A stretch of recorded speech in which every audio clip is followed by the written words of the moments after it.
Hey guys, welcome. This is the DLCS podcast. We're actually here today with one of the streamers that I watched from day one of Tarkov that I was playing. We're here with Kaylonator. What's up, man? How are you? What's going on, man? It's good to be here. Good, man. So why don't you just give us like a brief introduction, what you're about, how you kind of came up to be, and where you're at now? Well, my name is Kaylonator. I'm the Magenta Migraine, the Salmon Superstar, the Strawberry Smoke Show. You can call me whatever you want, but I'd rather you call me tonight. You know what I'm talking about. Um, you wanted to know how I started streaming? Is that right? Yeah. I mean, obviously people don't go to 100 plus viewers on Twitch overnight.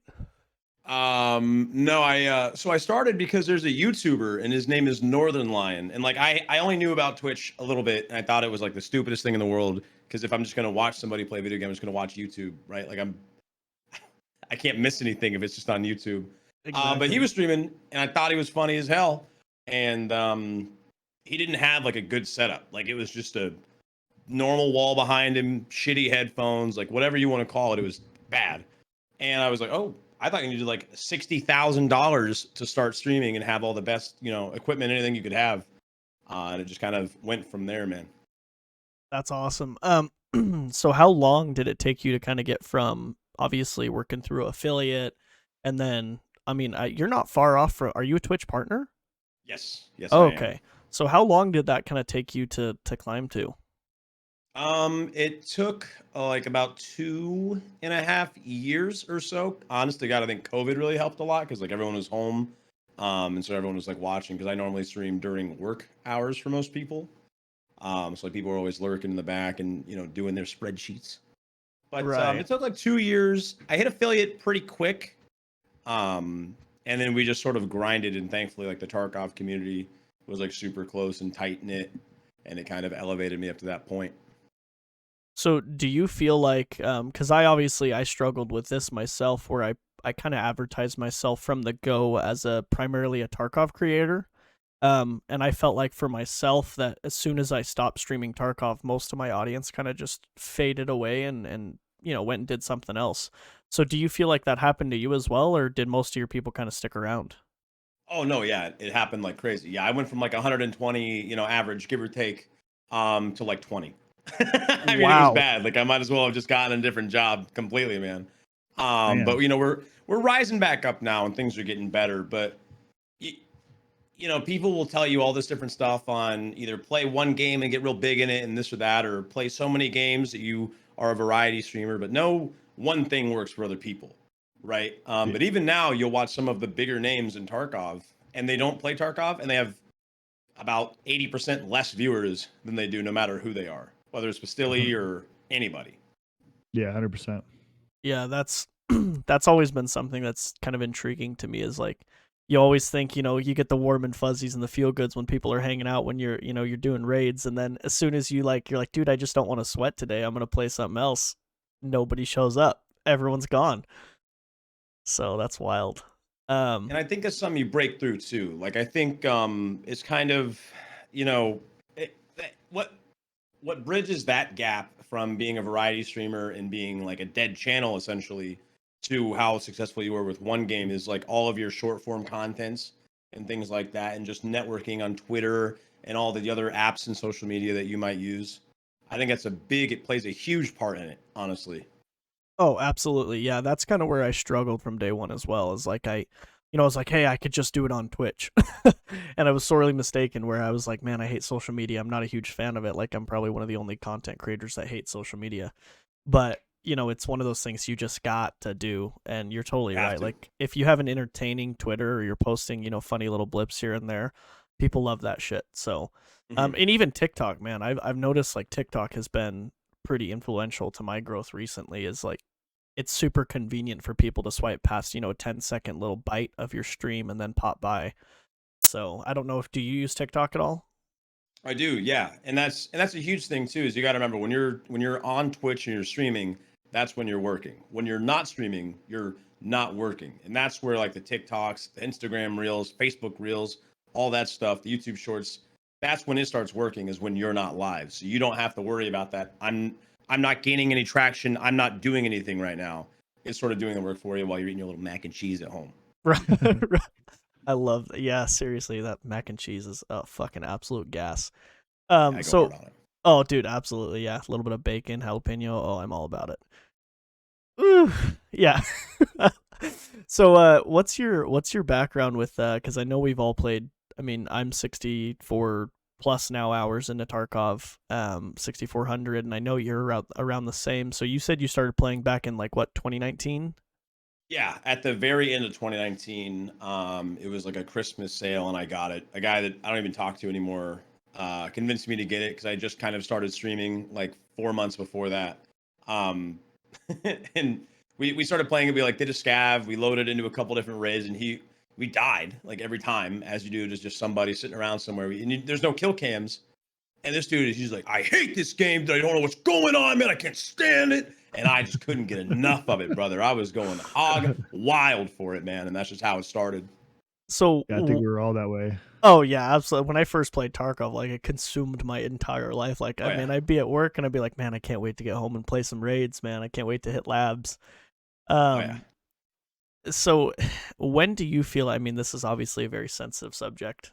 Sorry to YouTube, but we're gonna just be a little unfiltered here. When do you feel like Tarkov kind of died off for you? Probably when the inertia changes came out, but not because of inertia. I think inertia was fine. I think a lot of times with Tarkov, we don't trust BSG, which is a little fair, I think, but we don't trust them to make a good change.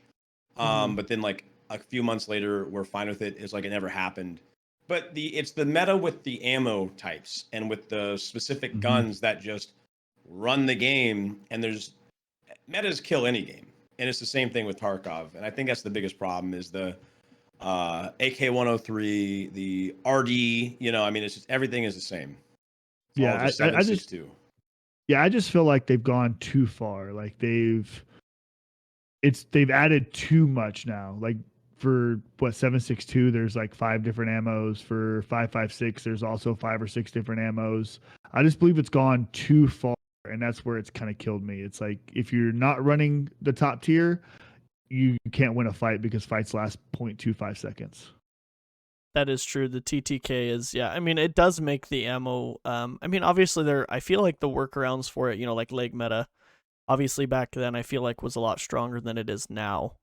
Because I could run around with, a Keter with pretty subpar ammo in labs, and shattered mask, very shitty rig. And I knew that if I was in the right position at the right time, that I could pretty much decimate, your fully kitted, 995 running Chad just because I hit him in the right spot. And I feel like that's not as prominent now. I feel like if you're not running a high pen, high flesh ammo, they're the other three ammos of that caliber pretty much unusable, right? Like unless you're hitting them right in the bridge of the nose every time, no face shield, you're not going to win those fights. So I don't know. Do you guys feel like it's that way as well, or? No, I Yeah, mean, go ahead. go ahead, man. No, go ahead. So what I was trying to bring up, so what I'm trying to say is like because like I noticed I don't know last year sometime. So the difference between like BT and BS when you're 5.45 is massive. So there's been times where I've been trying to like snipe people or hit people with the 5.45 ammo from a distance, and I'll hit them. I'll notice I hit them in the head with BT. I hit them 2 or 3 times to get through the helmet. But then the difference between BT and BS is massive because it would be 2 to 3 shots to the head with BT, but then you look at BS, it's like a one shot. You know what I'm saying? So to me, like even going further than that is the Golnick. There's no reason for a Golnick, in my opinion, because BS does the job. You know what I'm saying? Like, so I feel like there's just so much difference even between your mid tier to high tier that in the pin department that it's just there's just so much to take in when you go out and raid. You have to worry about your gun, the recoil, the everything about that gun, and then on top of that, your ammo on top of that.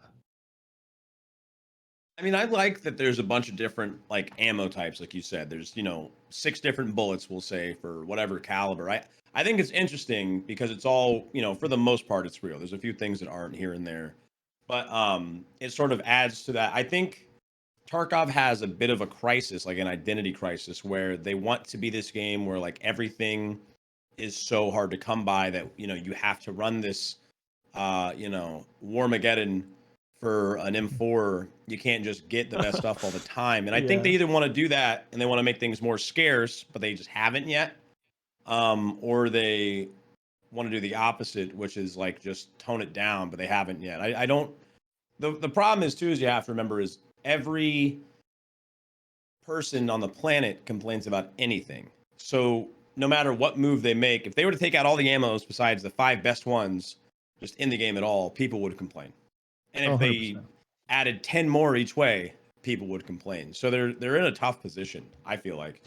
I Oh think So- yeah, the Tarkov community. Sorry, Infidel, but the Tarkov community, you're totally right. Like it doesn't matter what they change, people are going to bitch about it regardless. kind of any community. Yeah, that's true. 100%. Yeah, But I do agree, and what I think would make Tarkov better, like you said, if they would scarcity everything. So like I always said, if you're say all your meta weapons and ammo are just found in raid. You know what I'm saying? So your HKs, your all that type of stuff are literally just found in raid. You can't craft them, you can't do none of that. But all of your everything that's considered meta is found in raid.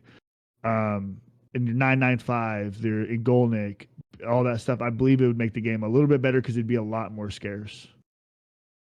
Yeah, Yeah. and I think with Arena coming out, they're going to be doing that. Maybe, I don't know, but I think you find the two camps of players who either want inertia to be gone and they can just sprint and run around and drop off the roof and all this, and then there's the people who like to play slow, tactical, have that inertia to their advantage. When Arena comes out, they're going to be able to do a lot more stuff because Arena is going to it's going to alleviate some of the pressure from those people that want to run and gun and kind of have a Call of Duty sense to it as well. right. Like your landmarks and your trays, your tray 24Ks of the exactly. game. Yeah, and that I mean I think Infidel and I play very differently, so it's kind of funny to have two different people. And I don't know how you play Tarkov. I mean, I was kind of the guy that likes to play it like Call of Duty, because if I try to sweat too much and I try to play too much like a rat, I just either get A, bored, or B, nothing happens and I'm like, well, that was kind of a useless 45 minutes. So I was definitely like the Shattered Mask Labs main where I'm running around with an MDR, and a slick and something, and so I can be fast and agile, and so inertia really killed me just because it forced me to play really slow. And the only real problem I have with inertia is the fact that it really separated your 80-hour-a-week gamers from your weekend gamers, and that's kind of the biggest problem I have with Tarkov right now is like between all of these things, the podcasts, YouTube, everything else, I don't have 80 hours a week to play anymore, or 40 hours, or even a large amount of hours to play. And so when I hop on for 2-3 raids here and there, it's unplayable for me, like, because I don't have great gear, and you've got these guys that are max level in everything, and inertia doesn't even really affect them that much anymore, right? Because they're max stam, max carry weight, max everything. And then I come in as a level 5, and inertia is like the biggest punch in the nuts. Like I can't do anything. I'm sliding around corners, I jump off something, break every bone in my body. And so I feel like that's kind of where the balancing needs to lay, and that's just kind of my opinion, is if they were to make the max level stam and things not as OP as they are, then I feel like it would make it a much more welcome change, because then it would force everybody to kind of play a little bit slower. Well, I think I don't think inertia is to blame for what you're talking about. I think it's the skill leveling that they need to change. They really need to rebalance the skills or take some out or whatever they're going to do. It has to be implemented in a different way for sure. Because you're right. I mean, there's in a game like this with such severe consequences to losing, the skills that you can get for playing more definitely outweigh, like it should be a small change here and there. It should be a cosmetic thing more so than having increased carry weight to the point that inertia almost doesn't affect you. Mm-hmm. Yeah, that's more along the lines of what I meant. Like your skills are so OP right now that if you max it, inertia almost doesn't affect you at all. Like we noticed. So Infidel and I recently, we just were like, let's just re-download Tarkov, because we were obviously between Dark and Darker, which we'll touch on in a sec. But we were like, you know what, let's give it another go. I know they've made some changes recently. Let's try it again. We're ready for the punishment. And we were like, you know what, fuck it. Let's do a hardcore mode. So we wiped our accounts. we cleared out all our rubles, we deleted all of our starter items, and we left a hatchet, and that was it. And so we went from having absolutely nothing to now I'm chilling at like 500 600,000 rubles and a couple decent gear sets. But playing that as a level 1, like I would literally kill a max level player and I'd take his gear and I couldn't even regain stam wearing his gear. That's how bad it was as level 1. Is like it was unplayable because I'm like, shit, I can't even get to extract with this gear. So I'm like, well, shit, I really want this rig, but I've got to drop it because I want his gun more. So that was a big, like it was big sad for us because we, we couldn't take out the gear that we had rightfully earned just because our stamina level was too low. So that was, I don't know. I think that I'm hoping, like you said, Arena will kind of filter the players that like to play like that into a different mode, and then you'll be left with your guys that like to play it tactical, like to have the longer fights, because that's why Wipe's so fun, right? Is we're all running around with shit guns, iron sights, no gear.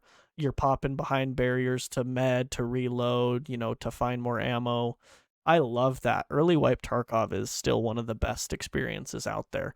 But once you get about 3 days into Wipe, you've got level 60s running around. Yeah, they have to find a way. I think they have to find a way to expand on early Wipe Tarkov. Make that last longer, because like right now, what wipes are around 6 months, and about a month in, half the player base is bored, in my opinion. Right. For sure. Absolutely. Well, maybe, now I think we can talk a little bit. So we obviously all came from Tarkov. How did you hear about Dark and Darker? Me? Yeah. I didn't until I saw two of my friends playing it, and it was the last night of the first ever playtest. I had no idea about it. No one ever said anything to me. Nothing. And I pull it up, and I'm like, "Yo, what's this?" They say it's think of like Tarkov. It's an extraction shooter, but it's D&D. And I got so upset that it was the last day of the playtest. I closed the streams. I I got so frustrated that I just missed it. I had no idea. So just through other people all streaming it on Twitch. That's crazy that the outreach that game that game managed to capture right off the go was just nutty to me. Like Tarkov in the very early days had nowhere near the hype that Dark and Darker already has. I mean, we've got for those of you that are new to the channel, we've got Infidel and I, who are both partners for the game. And we've got, probably 17 to 20 of us now in the partner program. And so we primarily do Dark and Darker content, but we like to branch out a little bit and, chat with people that have experience with a similar category. But it was crazy to see. I mean, these devs thought that the first playtest they were going to get, because Infidel and I did the exact same thing. Like, we had no idea about the game. He sent me a message, was like, dude, you've got to get on your computer. You've got to check this game out right now. There's only like 12 hours left. And I was like, fuck me, okay? I mean, I guess. And I think it was One Peg. I watched one of his video on it. And I was like, dude, this game looks phenomenal.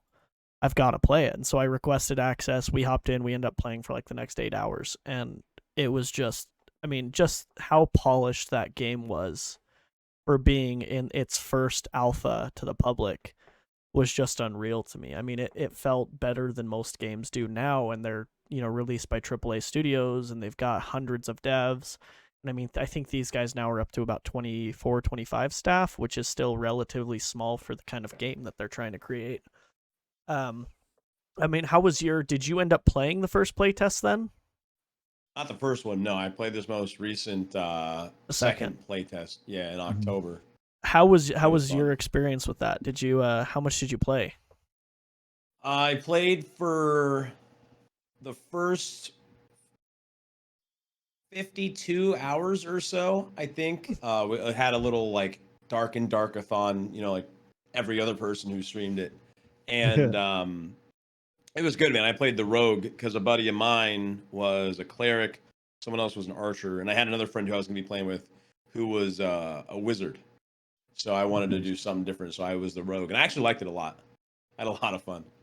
So, do you feel like your the rogue fit kind of how you like to play games, your play style, or did you kind of have to No. adapt? Yeah, yeah, that's what I I was had to wondering. change. Well, you gotta sit down a little bit and stuff. You gotta like kind of sneak up on them, man. That's Fucking not really what I do. hide behind barrels. Yeah, you got to play like a rat, man. You're probably I you're played probably the more of like a barbarian. fighter. Probably Yeah, I more played like the a fighter. barbarian at the end there, and that was a lot of fun too, man. You're just chasing people down and screaming at them. Oh That's pretty yeah, cool. I like that. yeah. I think That's I played fighter primarily because it fit my play style where I like to W key people. I'm a huge member of the W key clan, so I played fighter. I think Infidel played mainly cleric this last No, playtest. fighter. Oh, he played fighter I with me. played That's right. cleric. Yeah, I played cleric the first playtest. That's right. That's right. Okay, but The yeah, fighter it's definitely seems the most, the strongest by a pretty good margin. I feel like. it's I don't think it's necessary. It's very gear specific, right? So like if you go starter gear versus starter gear, I'm gonna lose 10 out of 10 fights to a 1v1 with a rogue, just because his perks are a lot stronger than the fighters. Like the only perk I really have is a little speed boost, and it only lasts for like what 7 seconds or something like that, or 5 Yeah, seconds. it's really short. It's not. Yeah. It's not long, and the rogue already moves faster than I do. So it's like if I don't have good gear, I was getting absolutely shit on. So it is nice that we can use kind of everything to our disposal. But I think that's really the only benefit of the fighters that, if I find something in raid, I'm like, oh, I can use this real quick, where it's a little bit more challenging with the rogue, like to find good weapons, because I feel like fighter gear and barb gear is probably the most prominent. I feel like we were finding, and ranger gear. I feel like we were finding a lot of ranger stuff, bows and things like that. But Yeah.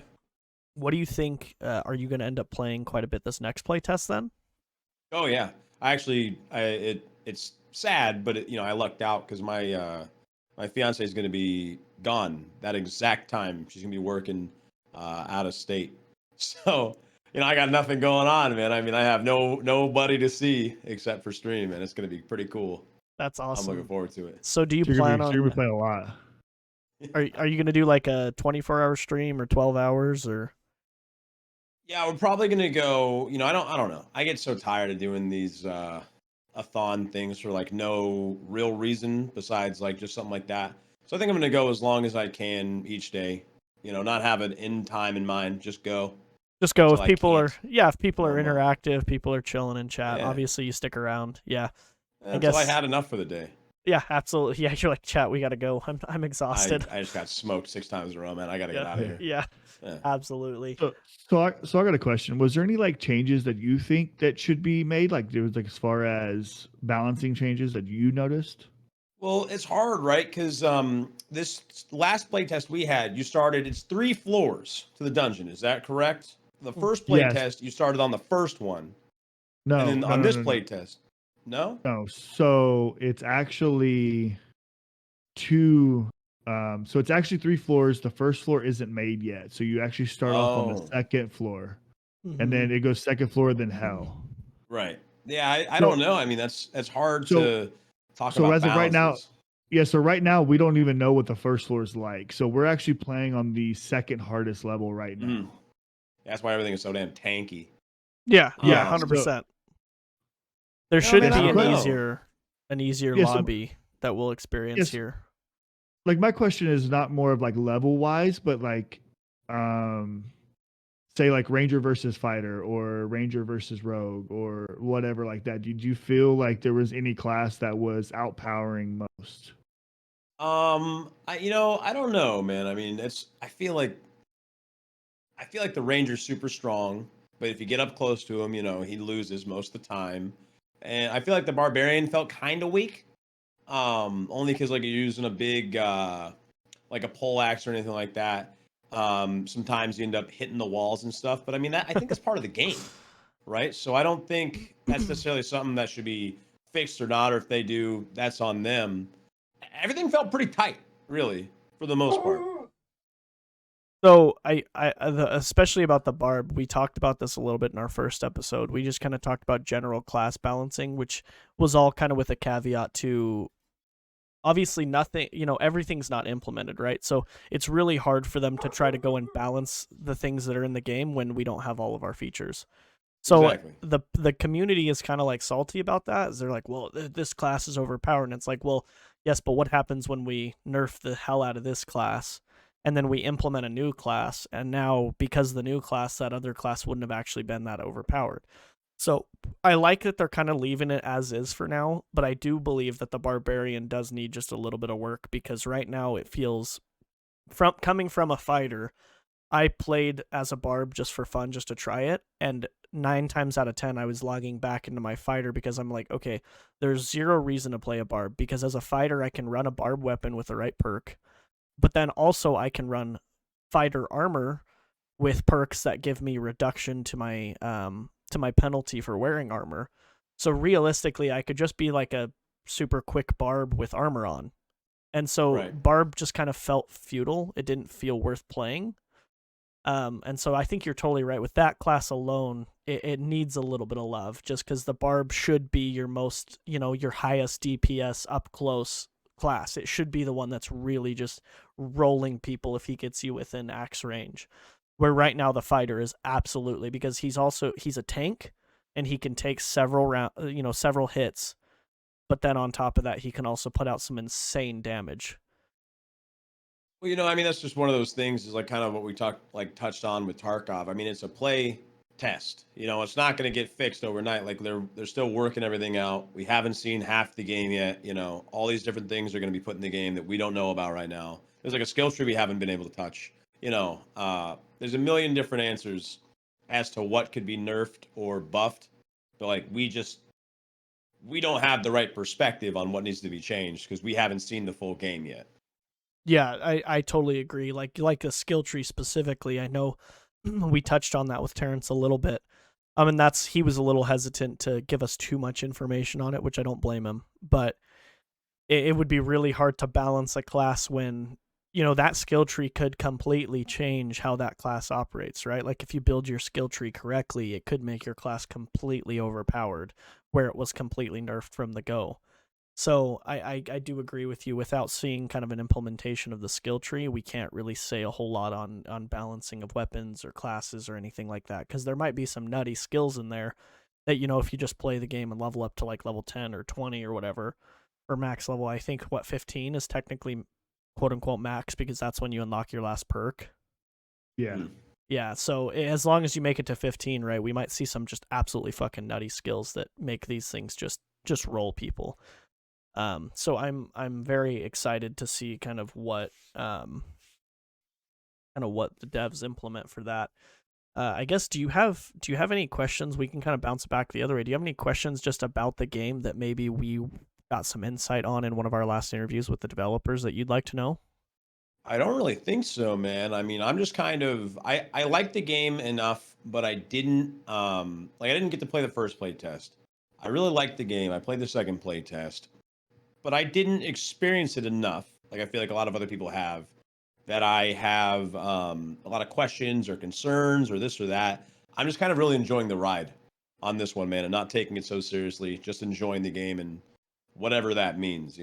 Oh, you know what? You know what? Actually, that's a lie. I got something to say. Those they burp, man. Them zombies. They spit out that green gas. It just stays for way too long. But other than that, I mean, that's about it, though. It just stays way too long, man. Dude, those, I mean, that is true. It's one of those things that I found myself purposefully using to my advantage. Like if I got someone in a hall, I would just go aggro the zombies that vomit shit gas, and I'd fuck off and close a door on them, and then just doink them with a bow through the porthole in the door and kind of let the zombies do their work, because those things are ungodly tanky. I mean, they even running a 70 damage axe, I'm 4 or 5 swinging these things. It's like, dude, I'm one-shotting skeletons. I should not have to hit this thing 5 or 6 times to kill it. And that gas, just stays around way too long. Well, and it follows you, dude. It comes back to you, which that's fine. It is what it is. We're filled around magic, man. It's everywhere, so that's cool. But it sticks too long. Yeah, but once again, you have to realize that is also the second floor, right? We still don't know what the first floor has entailed. So, like, if the second floor is super easy, then that means that for the first floor is going to be way too easy, in my opinion. I guess I didn't think about that. You'll kill the zombie, and then it's got to be 10 to 15 seconds, somewhere in that area, man. I mean, that's a long time, especially if the mob dies. Maybe cut it in half if it dies while it's still active, something like that. I mean, I don't True. know. And, Yeah. and again, I don't fucking make games for a living, so what I say doesn't matter. That's just what I thought. Something else I actually thought about. Back to your question is something I'd like to see, based on what I like in video games. Actually, is the circle not being there. Because it has like the battle royale circle, and I don't personally like that. I think it would be really interesting to see like a game mode without it. You have your normal game mode and maybe a different one. I don't know how they would do it, but like without the circle, just to see how that would go and how players would interact with that. So I think the main reason we talked to them a little bit about it, and we've talked to some other players, and the reason that they did it that way is because with it being a dungeon crawler, if you did not implement that circle, it makes the god tier spawns, because there are some spawns in the game that's like, okay, if you get that golden tower spawn, if there's no circle, we could have sat in that tower for the entire 45 minutes of raid and came out with hundreds or thousands of gold. So it's like where us personally, we ran into that where we got the key, we took a risk on bringing it into raid. We got the good spawn and we're like, oh, fuck yeah. And then the circle is like, absolutely not. You're going to sit in here for 2 minutes and then you got to get the fuck out. So it's the only reason I think they're doing it is just to force players not to camp certain spots and to just chill in the super good rooms because they got a good spawn. It kind of forces players into the same area. I believe though that they need to work on the escape portals system just a little bit, because I can't tell you how many times I would, him and I would have 10 kills, between the two of us. We would have wiped the lobby. We're down to the last 2 circles and we just can't find a fucking escape portal. Like, they're outside the storm. Like, why are they even spawning out there? I don't have the health to run halfway across the map to find a portal. Like, so I feel like there should be a more guaranteed where, like, the last 2 circles spawn portals right in the center or something. So, like, if you make it to the center of the circle, you've got a guaranteed 3-man to just get the fuck out. Because, like, I mean, with Tarkov specifically, I think they did it really well with, like, where you have randomly generated extractions. They're usually pretty typically on the opposite side of the map, so that it forces you to, move your way through different areas. And it forces kind of that, it forces you to fight other players, right? You can't really avoid it unless you play really slow and really smart. So I think if they did something with the portal system, we would see a little bit more of a welcome change with how people play, because they wouldn't be so scared to dip out. If they knew they had a portal later on, they wouldn't just, the first portal they see, they're like, shit, well, I've got 200 gold on me, I better just fucking dip. It would make them stick around. The last portal spawn is a 3-person spawn, and it spawns in the circle. There's just times where we just don't find it. But right. There is, like, especially like in the maze area, it's so hard to find. Right, and the maze could be covered by the gas and floor spikes and wall spikes, and you can't get around to the portal. It's like, so they need to just tailor that just a little bit, I think. Because I'm curious to see what they do with, like you said, that first level. If maybe what Kaylonator's saying with where maybe that first level doesn't have a circle, right? Like, if you choose to take a down portal to move on to the next one, that's when the circle starts, and then the circles get smaller in the third level, because I think that's how it is right now. Like, you have a hell of a lot less time in that third room in hell than you do in the second room. So maybe if just the first level, so if you just wanted to come in, do a little bit of PvP, grab some gear, and then get the fuck out, like, you wouldn't really have to deal with the storm. Because that is, I think that's actually a good point. I'd be curious to see what they end up doing with this first, the first tier of the dungeon. And I'm curious what happens with the different maps, because I know that Infidel. Do you remember how many? He said there were going to be a ton, right? I don't remember. I know there's 2 different ones right now. Yeah, there's 2 tiers of 3 that are going to be, but I think he said there were going to be a couple more at least. So that's oh yeah, interesting. 100%. Like, there's no way that they can run this whole game off of 2 maps. They're gonna have to do more than 2. How would you guys feel about if they did? Because obviously Tarkov's a little late to the game with kind of like an arena mode. How do you guys feel if they were to implement some kind of, like, if you only wanted to PvP, I know they mentioned the high roller lobby. I don't know if you listened to that, Kaylonator. Did you listen to I did not. Pastili's interview? Yeah, so they mentioned. No. So I guess they haven't really given us a whole lot of detail about it yet. They kind of want us to experience it firsthand for ourselves. But I guess they're doing some kind of high roller lobby. So like kind of like a labs idea where there's going to be some kind of either gear score requirement or something that bars you from going into that unless you have a certain gear score. So it kind of forces your high geared players to play against each other, which I kind of like the idea, but I can see how, depending on implementation, it could probably go very poorly. So I think it's a good idea. It's a good idea, but I think any way of splitting your player base is a bad idea. Well, it's more accessibility for different types of gameplay. I don't think it's splitting it necessarily. Like maybe Arena might be. I think if they just added a different mode that's, in a sense, a different map, or maybe it's just a higher bar. I don't think that's necessarily splitting it. I don't think that's too bad of an idea. Okay. I mean, I think Not to sandbag you there. Right, no. you're good. No, this is you're what good. this for is different opinions, man. Okay. We love to see it. That's why we like getting different people on here because we all have very different. I think Kaylonator, you play a little bit more like I do, where I think you like to push things, right? Like you hear gunshots and you run at them. I play to win. Yeah. I play to win, baby. Yeah. Yeah.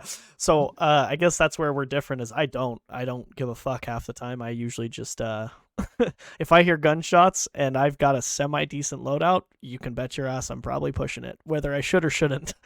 I tend to kind of W key that, and it gets me killed, 5 times out of 10.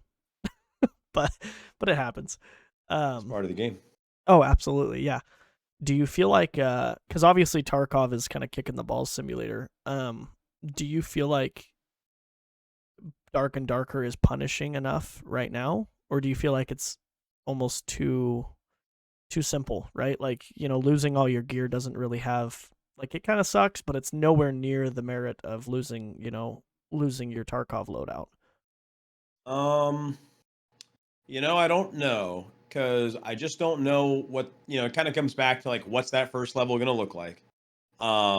It was, yeah, I mean, it's a pain in the ass. You lose all your good stuff, but I mean, you get a free loadout, so you're always in the back of your head. You don't go, shit, I got nothing left, man. I'm on empty.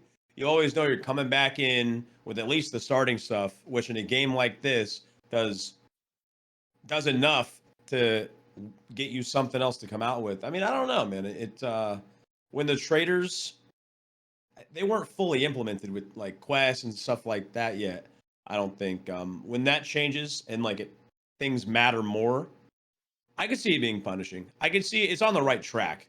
Like I'm not bagging on another game, of course, but there's a game called The Cycle that we've all heard about. It came out on the Xbox 360. Yep. And you lost stuff in that game, and it just didn't feel like it ever mattered. And I don't feel like this has the same feeling to it at all. I think they're on the right track. So did you play? Did you play some of The Cycle then? I mean, did you do a little stint of that as well? Yeah, I played about 3 hours, and like I said, it's a really good Xbox 360 game, but it was not for me. We did the same thing, man. Like I think we both loaded up, bought the battle pass, and because the hard part is it came around right as the same time as Marauders. And Marauders goes hard. Yeah, and so like every time we'd be like, fuck, what are we gonna play tonight? Because Infidel and I have very little windows of times to play games together. So we're like, shit, what are we gonna play? And we're like, well, let's fucking try The Cycle. I think we made it through like maybe 7 hours of like playing, and we were like, dude, fuck this. This is like, it's a cool idea, but it just, like you said, Xbox 360, man, it just feels outdated. It feels like they're light years behind of what that extraction category is. It has some really cool implements, but like, can we just say how fucking dog shit that storm is? Like, let's make a storm that you can't see fucking jack dick anything. Yeah, I don't know anything about that, man. Like I said, if the game came out 8 years ago, it would have been great, but it didn't. It came out now, and it's not great. Yeah. So you played some Marauders then. How many hours do you think you've logged in that? with all the play tests and everything else, because I played it on the like first ever play test they had to like the public, if you bought the beta. Mm-hmm. And I never missed a day except for the last day before the game released. I probably have 500 hours or so in it. I'm a big fan of Marauders. Big fan. Did you back it super early? Because like I backed it like really early, and it was like it used to be like a Discord game. You used to be able to download it on Discord and play it all the time. And that'd be no, I didn't get to. No, I only heard about it. You know how I'm sure a lot of people did is like, oh, yo, are you playing Marauders? It's coming out in a week. You're gonna be able to do the play test. You know, I had no idea what it was, but man, it got me good. Yeah, it's a fun game. Yeah, I'm very curious to see because I mean, how far are they from like full implementation of everything? Because I haven't Pretty really. far, I think they're a ways out. Yeah. Far. Yeah. Yeah. So I think got that's a roadmap. that's another game with like I think versus the cycle, right, where they tried to keep it like a little bit old school, where everything's a little slow and clunky, and it feels, you know, you're not running around like you are in Call of Duty or Tarkov. Like Marauders is much more methodical, a lot slower. But I think they did that very well versus the cycle, right? Like all of the things they implemented to slow you down feel good. Like they feel good to play with. It feels like for some reason, I don't know why, it feels like a nostalgic good time to me. Like I feel like I'm playing kind of like a PS2 game that's multiplayer that I can play online with my friends, but it's really fucking good. A big thing with extraction shooters is you have to understand what you lost when you lose, right? If it's something like Tarkov, you know what an AK-47 is, and you know if you like it, when you lose it, you understand that's bad. Same thing with Marauders. You have this really cool Panzer armor, and you die with it. You lose it. You know that's bad. Same thing with Dark and Darker. Cool staff, died, lost it. The cycle is a prime example of something. This isn't a podcast to shit on the cycle, but this is an example of how games do things well and not. The cycle, what they did not do well is in that game, unless you spend a lot of time in it, you don't understand what you lose. You lost a blue gun, and it doesn't make any. I don't know what it was. I don't understand the value of the things that I just lost. I just know that I lost them, and that's what really hurts a game like this type of genre. Is when you have no stakes, it doesn't have any fun to it. Right. Yeah, that's true about the cycle. Like with where, I mean, I feel like we still played a bit of the cycle, and even by the end, I was just like, okay, if I would see a purple gun on the ground, and I'm like, is this good? Because there were blue guns that were worlds light years ahead of some purple guns, and it's like, unless you knew what that damage output was on that gun, you didn't really fucking care. I was like, you know, great, right. I lost a gun. I cared more about the attachments, right? Like if I spent a bunch of money putting scopes, grips, stocks, everything on a gun, I could lose a fucking gray gun with a scope on it. I'd be like, God damn it. Like, and exactly. Because you know what a scope is. Yeah. I don't know what a Electron 9000 Jeff is. Like it doesn't make any sense to you. You don't know what you just lost, man. Yeah. And that's a big thing that like, you know, Dark and Darker does well. You lose a, you know, flaming two-handed sword, you know that thing is badass. You want to hold on to it. Right, regardless of its color. Yeah, if it says 72 damage, you're like, "Oh fuck, yeah, I don't want to lose that shit." Yeah, that's good. That's a high number for my small brain. Yeah, that's true. That's kind of funny to touch on. I mean, what are you playing now? I think when I've popped by stream, you're playing primarily Hunt Showdown right now. A lot of Hunt, man. A lot of Hunt Showdown. Very fun. So what got you into that game? Because obviously that game's been around for a while. It's not new. Well, a friend asked me he just kept asking me to play it, and he gave it to me. This was like a year and a half ago, and I was still just super sucked into Tarkov. But recently, Tarkov has felt dry to me. Some other games have felt dry, but Hunt just feels very refreshing. And it's a take on an extraction shooter where there's less looting, more PvP and PvE. And you don't lose your kit necessarily. You lose like a hunter. It's just a different take on it. And I really enjoy like the aesthetics and how the gunplay interacts. There's no inertia, which is pretty cool too. There's no inertia. Yeah, because I guess you could probably educate us a little bit on it. Because my experience with Hunt has been very limited. Like my couple raids that I've played, you know, because very early on, right, you get that buff where you don't lose your hunter for, the early levels. And so I never really experienced that with where I never leveled a guy up a bunch and then finally died and was like, oh fuck, where I played with buddies that were like super high level and they'd lose some gas shit and they'd have a guy that they have, all these stats and stuff on, and then they're like, oh fuck, like we just died to some dumb shit and I lost Yeah. all of that. I didn't experience that. So is it pretty punishing then? Well, what's cool about it is the leveling up your character, you get perks, and you can choose from a list. Um, whether it's like if you kill a grunt, PVE, and it's really close to you, you get some health back. Things like that, right? Staying at full health really matters in that game, so you always want to find a heal or use one of yours, but that's a consumable you lose. So there's pressure there. That makes it more fun. Um, but there's no armor. There's nothing like that. If something does 75 damage, as long as you're within that optimal range to do so, it's gonna do 75 damage. There's no tier 6 plate that saved their life, and things like that. And there's no real unfairness besides just general game knowledge and just someone being a better player than someone having more time in the game. Like in Tarkov, they'd have higher stats than you, who only has 5 hours a week to play.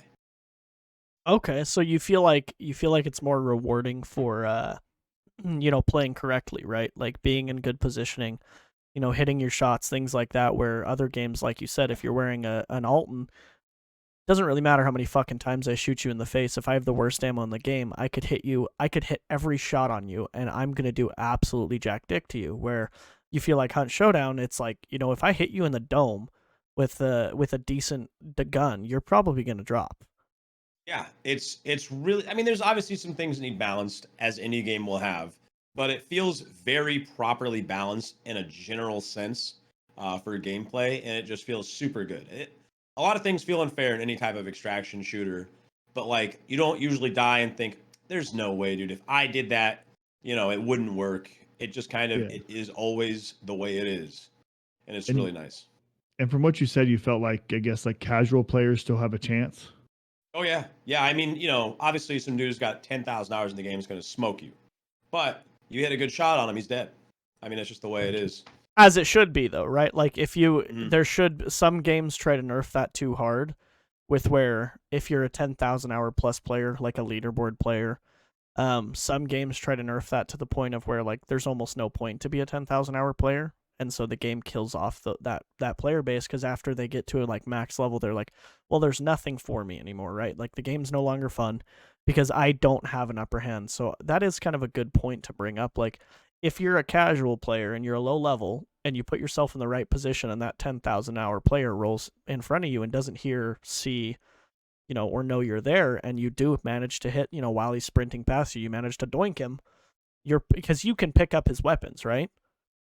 Yes. So if he's got some super gas shit that, a 10,000 hour player would, if you rightfully kill him, that's yours now. So I do like that. Maybe that makes me want to pick up Hunt, because I've had it in my Steam library for forever. Like my buddies a couple years back. I Go might ahead. buy it right now. Is that what we're playing tonight then? It might be what Might we're still be playing on tonight. sale. Sheesh. Well, Kaylonator, eventually, you wanna play with us sometime? Yeah, man, you let me know. Hell yeah, I'd be hella It's down. fun, man. It's super Oh, fun.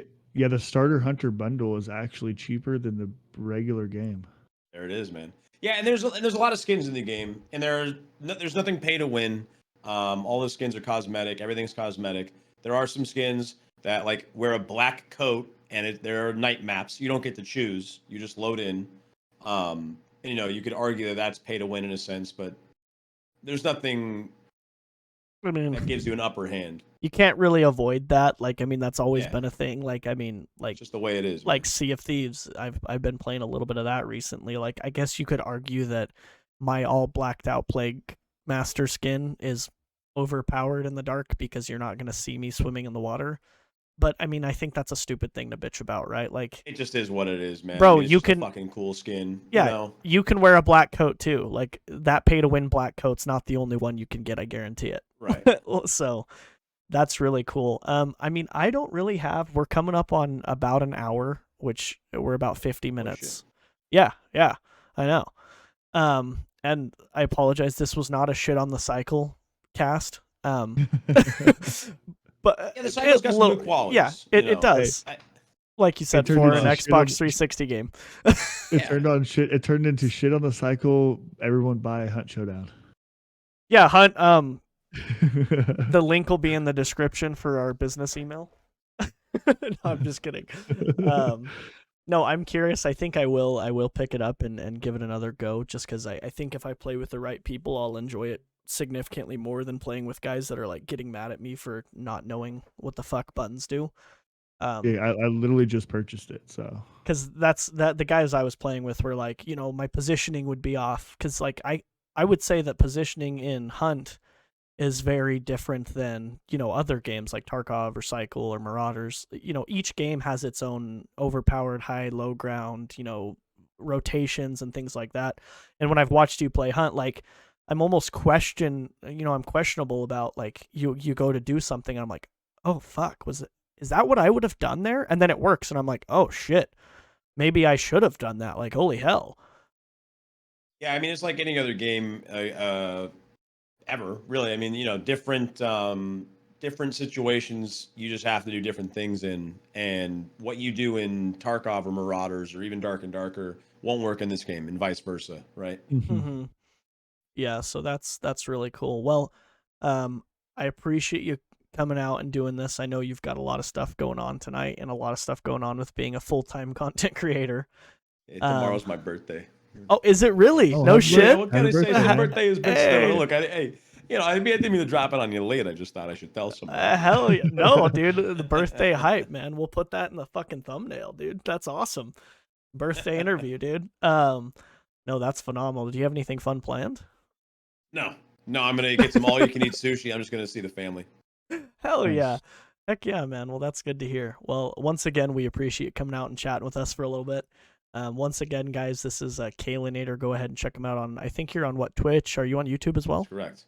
Yeah, I mean, I got some stuff on YouTube, but I stream full-time on Twitch, yeah. But Kaylonator on everything, right? No. That's correct. Underscore. Okay, perfect. Nice and easy chat. All caps, baby. I'll link all of his stuff down here in the description in this YouTube video so that you guys can go check him out and show him some love. But once again, I appreciate you coming out, man.